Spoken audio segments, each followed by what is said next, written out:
Today we're going to be dealing with minor scales, what is more commonly referred to as a natural minor scale. We're going to be building it in the same way that we built our major scales with whole steps and half steps. The major scale, we had half steps between the third and fourth notes and the seventh and eighth notes.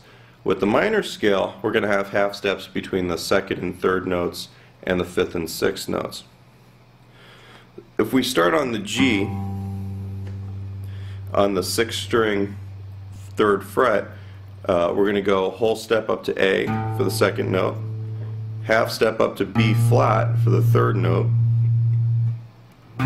whole step up to C for the fourth, whole step up to D for the fifth, and then we have a half step to E flat,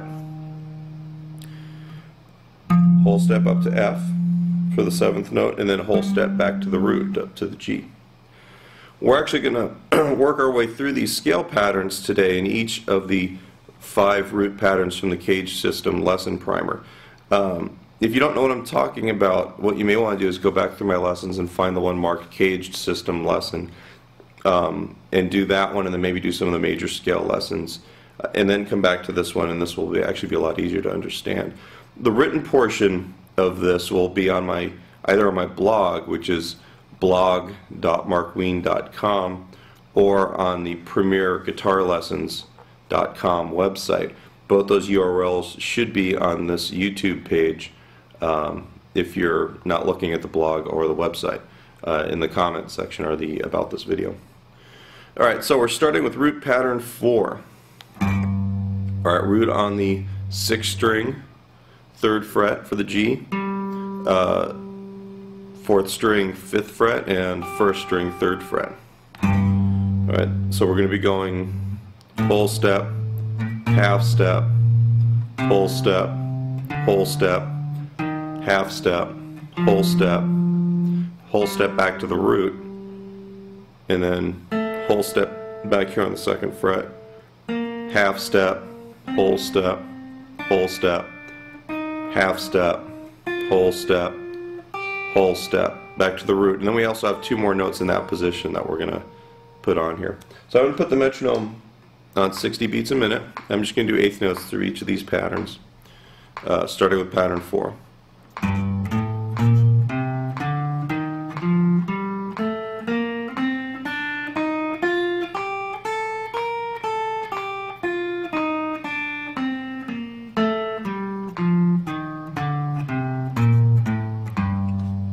Alright, now pattern 5, the root pattern, is on the 5th fret on the 4th string and the 8th fret on the 2nd string. Alright.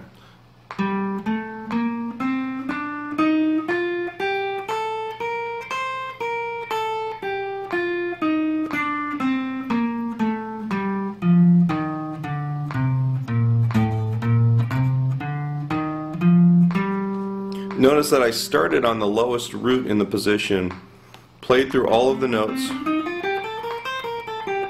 going up, and then I went down, and then I went down past the root, and then came back up to it and ended on the root.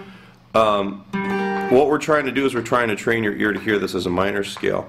If we were to start on some other note, because of what we call modalization, the arrangement of half steps and whole steps becomes different, and it'll sound different. So we don't typically want to learn a scale pattern or a fingering pattern from the lowest note in any position, because chances are it's going to turn it into a different sound, which we don't want. Right now we're just training your ears to hear this as a minor scale, and then part of that is just starting and ending on the root. Alright, so our next root pattern after 5 is we're going to return back to pattern 1. Alright, G on the 10th fret, 5th string, and also on the 8th fret on the 2nd string. I'm going to start on my 4th finger here.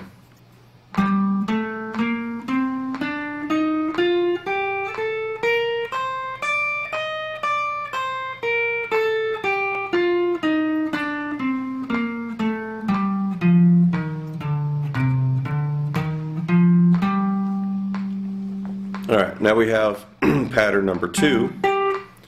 Alright, pattern number 2, we're going to start on our first finger. I'll just lay it out a little bit easier.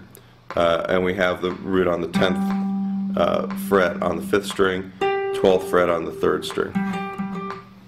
Okay.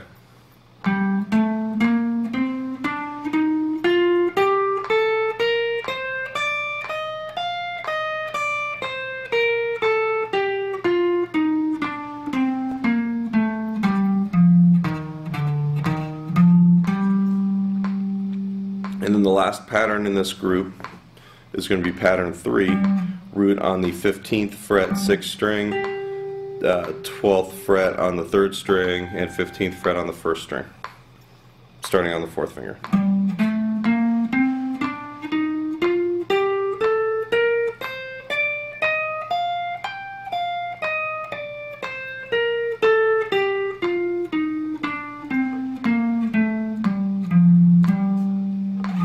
Now, after that, we would actually start back over on pattern number 4, like we had played down here. It's just 1 octave higher. So all we're doing this week is we're just getting these scale fingerings under your fingers and kind of in your memory. What we're going to do in the next couple lessons is we're going to learn how to harmonize the scale. We're going to learn what the differences between relative majors and relative minors are. And then after this section, what we're going to be doing is we're going to talk about analyzing chord progressions a little bit more and doing a little bit of songwriting as well as some improvisation applications.